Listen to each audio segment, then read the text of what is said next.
Lundi, le 19 avril 2021. Bienvenue à En prenant votre café, pas d'ouverture. Fait que je demande à Jonathan comment il fait sur son téléphone pour avoir le générique d'ouverture. On va patenter ça parce que je suis sur mon iPad. J'ai pas emmené tout mon kit. Je vais me faire un setup ici aussi. J'espère que vous allez bien. Je ne sais pas ce qu'il va faire aujourd'hui. Hey, on s'en fout. Pendant 90 jours, j'ai pas parlé de température et je ne suis pas mort. On parle de quoi aujourd'hui? Je vais finir sur Tout le monde en parle. Mon passage hier, c'était le fun. Les profs en grève la semaine passée, tout un tollé là-dessus. La ville de Montréal et le fromage. Tiens, ça me fait penser au sirop d'érable. La piquette. On boit-tu de la piquette? Hein? Ben, vous savez, on va en parler de la piquette. Ben oui.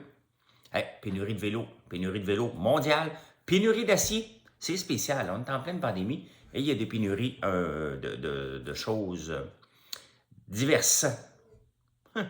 Le commérage au bureau. Hey, pendant que j'étais à Big Brother, j'ai commencé à lire un livre qui s'appelle Sapiens. Je vais parler du commérage. Pourquoi que j'ai le goût de vous parler de ça? Les cochons d'Inde, on n'en parle plus de ça, mais quand j'étais jeune, il y avait des élevages de cochons d'Inde. Mais ils ont servi à quelque chose dans l'histoire, ces petits animaux de compagnie-là, qui sont aussi pas seulement des animaux de compagnie, on va en parler. Et vous savez, j'ai passé 90 jours à Big Brother. C'était pas le plus long. On va en parler un petit peu. Voilà! Qu'est-ce qui va se passer ce matin? Et mon café, je pense qu'il est froid. Il est froid. Fait qu'on en boira plus. Il n'y a rien de pire qu'un café froid. Hey, j'aime ça vous parler le matin. Je me suis couché tard. Ben, vous savez, j'étais là, tout le monde en parle, c'était en direct. Fait que je me suis couché, je suis revenu, c'était 11h30, mais tu peux pas dormir tout de suite. J'ai lu vos messages, j'en ai eu beaucoup. Plusieurs sont venus visiter la boutique en même temps. Merci de venir faire un tour sur la vitrine québécoise et découvrir nos produits aussi d'érable, nos produits avec le miel. Donc, c'est le fun de voir que les gens s'intéressent à ce qu'on fait. Je dis on, là, parce qu'on est une équipe, bien entendu. Je ne suis pas tout seul là-dedans, loin de là. Je suis surtout pas tout seul parce que je ne le ferai pas. Tu sais, moi, je ne voulais plus me relancer en affaires là, lorsque je me suis lancé dans la boutique en ligne. C'était juste pour écouler du sirop. Et ça connaît on connaît où on est rendu maintenant. Bien, c'est comme ça une entreprise qui vit au monde. Donc, non, je ne suis pas seul parce que je ne l'aurais pas fait. Guilla est un chic type. Honnêtement, j'ai bien aimé l'entrevue hier avec Jean-Thomas Jobin. Et Mariana, que j'avais déjà eu une prise de bec avec, a été vraiment sympathique. Elle a aimé mon passage à Tout le monde en parle. Elle a dit qu'avant, j'étais un trou de cul. Et maintenant, je suis un trou de cul sympathique. Ben, écoute, hein? Ben, c'est ça. Je suis... non, mais vraiment sympathique. Puis vous voyez, des fois, on se fait une opinion des gens. Moi aussi, je m'étais fait une opinion de Mariana. Je l'avais écrit et je disais je trouvais qu'elle sacrait trop à l'écran. Ben, écoute, je me suis vu dans les montages de Big Brother, puis je sac beaucoup. Donc, il faut corriger ça un petit peu, mais ça n'empêche pas que c'était une chic type. J'ai parlé avant l'entrevue, j'ai parlé après elle. Elle est vraiment sympathique. Donc, salut à ma nouvelle amie Mariana Maza. Guy est revenu parce que pendant que j'étais à Big Brother, il nous avait demandé dans un vrac qu'on avait fait, quelle était la personnalité que vous aimeriez remplacer à l'écran.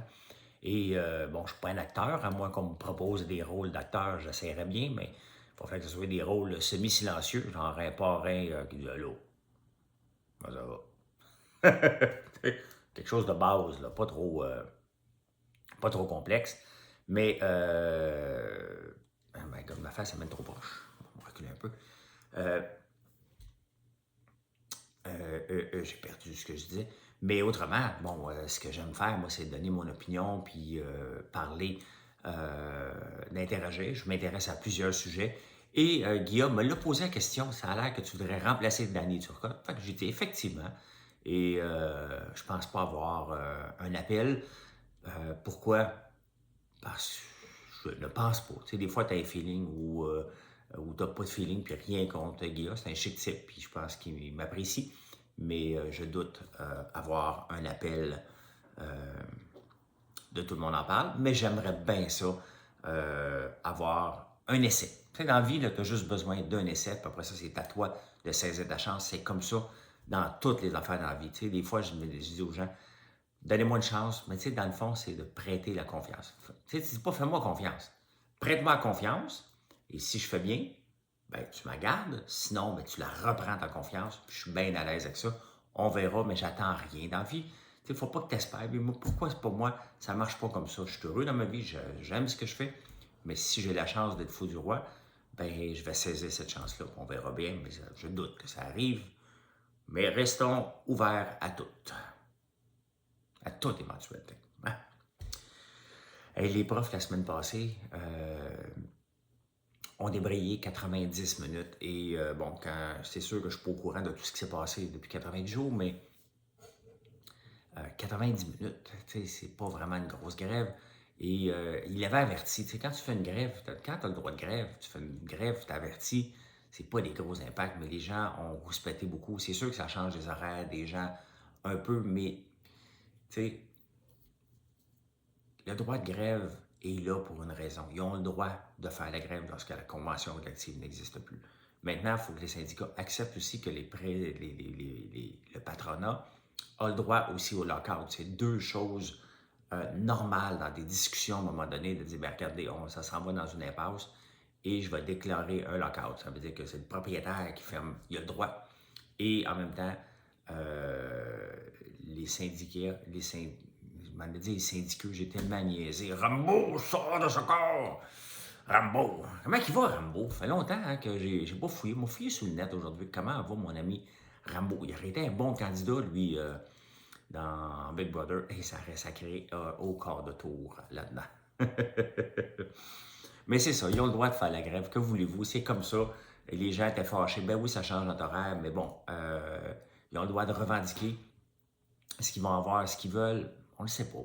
Je suis trop déconnecté pour le savoir. Ça dépend toujours des demandes. Je sais que les demandes étaient élevées, étaient très élevées avant que je parte. On verra bien, mais ils ont le droit de faire la grève, comme on a le droit de faire un lockout. Si ça arrive, c'est de deux bords. La grève est toujours bien vue. Le lockout, c'est le maudit méchant patron. Mais non, ça fait partie des moyens mis en place. La Ville de Montréal veut se fâche contre une entreprise qui fait du fromage, donc du fromage, pas de fromage, donc du fromage à base de noix. Et elle veut empêcher qu'on appelle ça du fromage. Hey, c'est parfait ça. Moi, honnêtement, j'ai pas de problème avec ça. C'est la même chose, la même guerre avec la margarine et le beurre. Il y a eu la couleur dans les années, je pense, 70, 80, là. 90, ça revient régulièrement. Moi, j'ai pas de problème. J'ai pas de problème avec ça. Mais, moi, ça fait plusieurs années que je me bats pour que, quand c'est marqué sirop d'érable, fait ou sirop d'érable, que ce soit l'ingrédient numéro 1 ou 2. Parce que, tu sais, vous savez que je fais du popcorn à l'érable. Je fais du popcorn à l'érable du Québec. Donc, je paye le sirop selon les conditions du Québec, qui sont les plus... le sirop coûte le plus cher en Amérique du Nord. Pourquoi? Parce qu'il y a des conditions remises aux producteurs. Et je respecte ça. Ça fait que mes marges sont plus petites parce qu'à un moment donné, la capacité de payer des clients a une limite. Mais quand je regarde tous les autres popcorn ou les autres affaires qui sont faites au sirop d'érable, il y a un paquet d'affaires, c'est marqué au sirop d'érable. Et tu regardes l'ingrédient, c'est le 5e ou 6e. Comment ça se fait que l'industrie du sirop d'érable ne fait pas comme la Ville de Montréal le fait? Comment ça se fait qu'ils ne partent pas? Mais il semble, quand tu as une industrie comme ça, c'est le gouvernement devrait légiférer ou peu importe le MAPAC, lequel, c'est qui devrait légiférer, mais définitivement qu'il devrait avoir une campagne de sensibilisation quand c'est marqué des produits aussi gros que le sirop d'érable, qui est vraiment notre or doré, ça dépend de la couleur du sirop, or clair, or doré, or ambré, là. Mais je suis d'accord avec la Ville de Montréal. Si on légifère pour que le fromage soit du fromage laitier, la même chose avec les boissons. On dit une boisson à base de soya. Okay? On ne dit pas du lait de soya. On a pris l'habitude, mais je suis d'accord qu'on joue sur les mots, mais ça va être la même chose avec le sirop d'érable. Et pour moi, ça, j'y tiens mordicus. Comme ça, je peux me battre quand c'est marqué sirop d'érable. Regardez dans mon popcorn, il y a 3 ingrédients. popcorn, sirop d'érable, sel. Ben non. Noix de coco. OK, il y a 4 ingrédients. That's it. Regardez les autres. Je préfère beaucoup d'argent en mettant du sucre dedans. Du glucose, du sirop de maïs. Non, c'est du sirop d'érable. C'était compliqué de faire la recette et c'est ce qu'on a décidé de faire. Mais bravo à la Ville de Montréal et ma nouvelle amie, qui n'est pas une amie, mais qui est une grande fan de Big Brother, Valérie Plante, qui, bon, je pense pas qu'elle va être là au mois de novembre. Là. Je pense que Coder se prépare. Il écrit un livre, ça a l'air. Il a manqué. Manqué ça. Manqué le livre de Denis Coderre. Il revient, mais il ne revient pas. Tu sais, c'est faire parler. Ben non, tu reviens. C'est bien évident que tu reviens. Est-ce que tu vas gagner? Ben oui, tu vas gagner. Tu sais. Puis on va repartir avec. Ça nous prend les expos. Il va s'habiller encore en youpi ou en patin. Ah, mais c'est vrai, il a maigri. Mais. Hey, d'ailleurs, il a maigri en faisant beaucoup d'entraînement, changeant son alimentation et faisant du jeûne intermittent comme je fais. Hey, dans Big Brother, ils ne l'ont pas montré parce que c'est toujours compliqué. Mais à un moment donné, les gens voulaient jeûner. Donc, on a jeûné toute la maison pendant 2 jours et demi. Pas toutes, mais la plupart des gens l'ont fait. Et c'est une belle expérience qu'on a fait en groupe. Et le jeûne, comme ça, moi, j'aurais aimé ça qui le montre, mais je m'en fous, c'est pas moi qui fais le montage. Mais quand c'est bien fait, quand c'est fait dans une optique de pas seulement de maigrir, mais d'aller chercher des bénéfices du jeûne, c'est parfait et c'est exactement ce que j'avais éduqué les gens. Claude est un adepte aussi de jeûner 48 heures à l'occasion, ou 2 ou 3 mois. Donc, voilà. Hey! La piquette. La piquette. Normalement, quand on appelle la piquette, c'est parce que c'est un vin qui n'est pas bon. On va dire un vin de dépanneur, un vin qui a mal tourné, un vin qui a trop de sucre. Un vin qui n'est pas bon, qui ne coûte pas cher, on va appeler ça de la piquette. Mais j'ai découvert que la piquette, c'est pas ça. Non, c'est un vrai terme. Lorsqu'on fait le vin, le mou de raisin, donc on presse le raisin, et la deuxième pression. Donc, un coup que c'est fait le mou de raisin, normalement, on le jette. Mais c'est ça qui est la piquette. La piquette, tu le represses une deuxième fois et tu rajoutes de l'eau. Et c'est interdit de le vendre parce qu'il y a de l'eau dedans. Je pense que je n'ai pas lu tout le temps au complet. Je vais fouiller aujourd'hui. On va en reparler ce soir lors du direct. Mais c'est ça, ils veulent leur revenir. Ça devient de plus en plus populaire dans le monde. C'est interdit à Montréal, au Québec, à cause de l'ajout de l'eau. Mais la piquette n'était pas du vin cheap.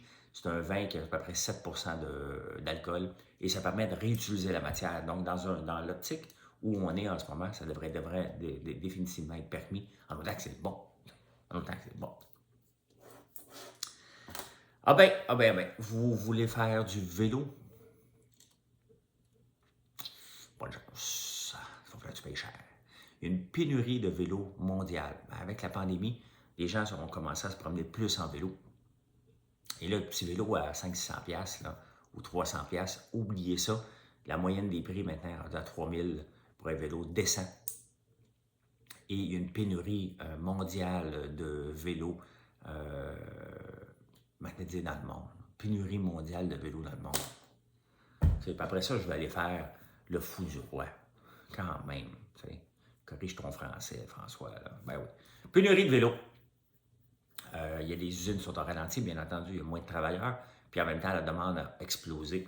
Puis on le voit ici aussi, hein, j'ai comme entendu qu'il y avait une petite chicane avec le Bixi, là, il charge à la minute maintenant, puis les vélos électriques coûtent plus cher que les autres.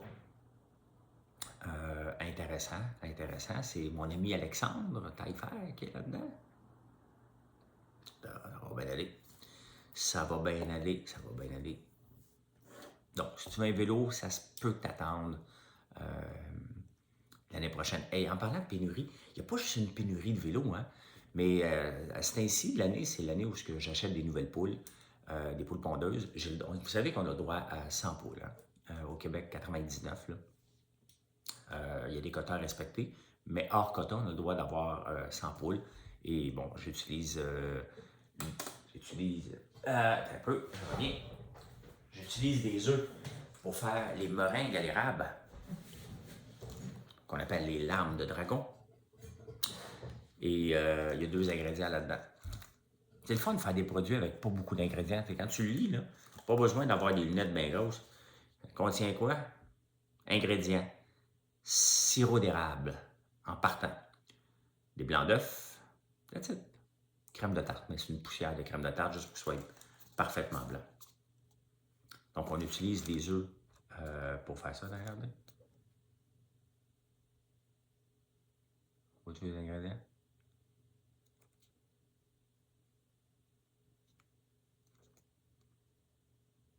C'est drôle, regarde, il marque à l'endroit.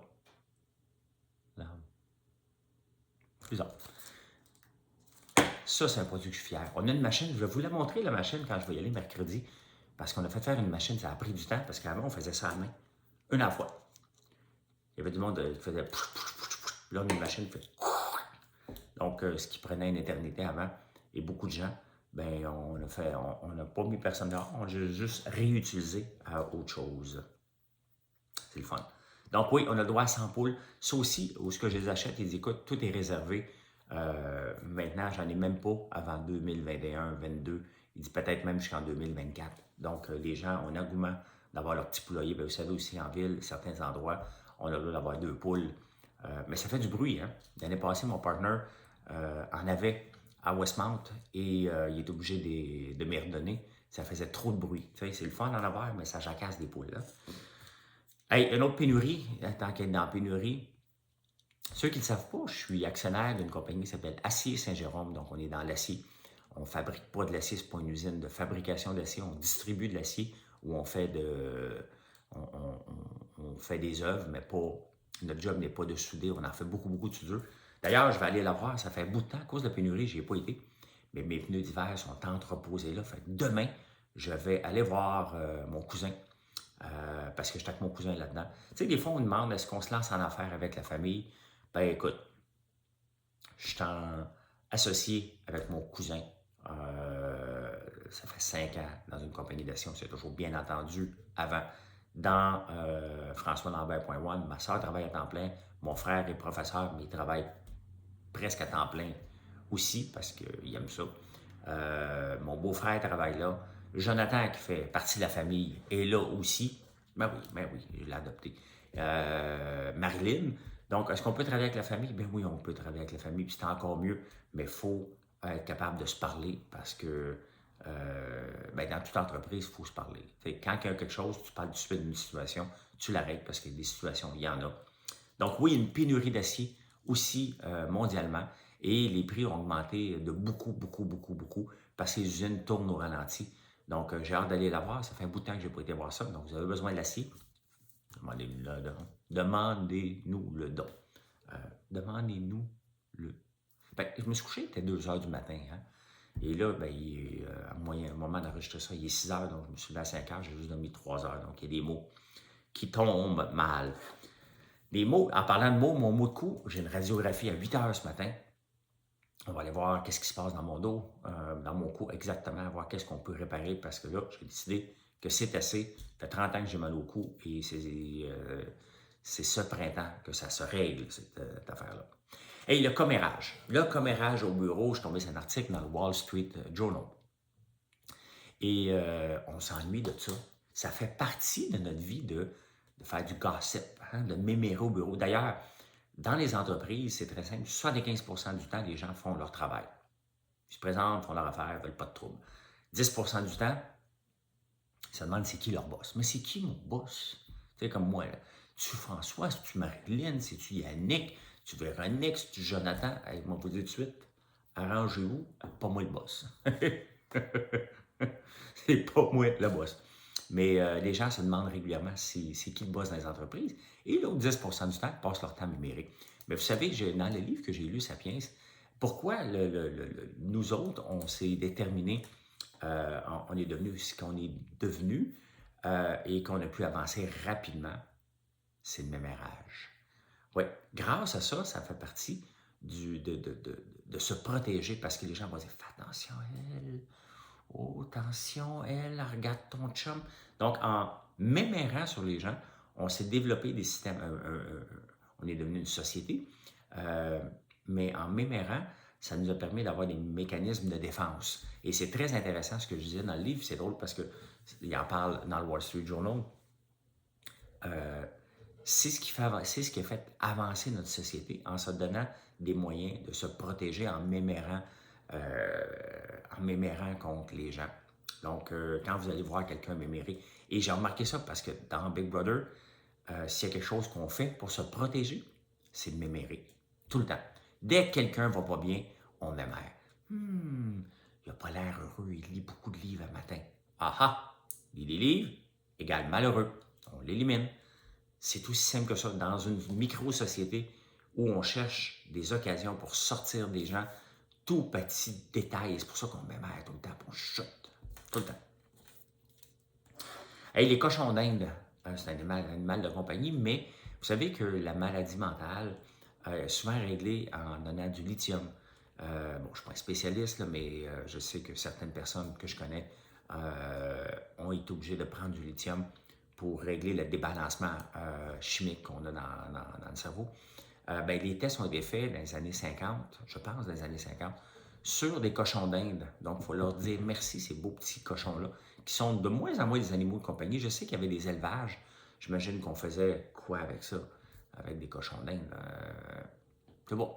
Des manteaux, j'imagine. Il y avait des manteaux de vision. La vision était beaucoup populaire avant. Il y avait beaucoup d'élevage dans mon coin. Maintenant, il n'y en a plus. Hey, vous savez, j'ai passé 3 mois à Big Brother. 3 mois. Normalement, les éditions célébrités durent en moyenne 5 ou 6 semaines, donc 1 mois et demi. L'année passée, pendant la COVID, il y avait Big Brother Italie. Eux autres ont battu le record parce que il n'y avait rien à la télévision, mais eux autres étaient dans une bulle.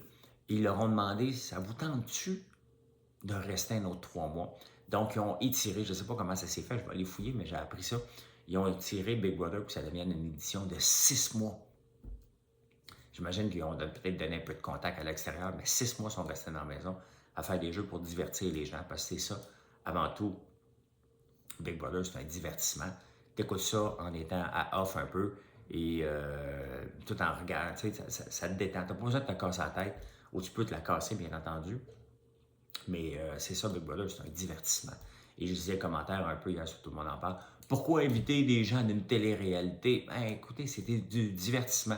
Et on le voit, on dirait que les codes d'écoute étaient à peu près de 700 000 plus que ce qui est écouté ailleurs.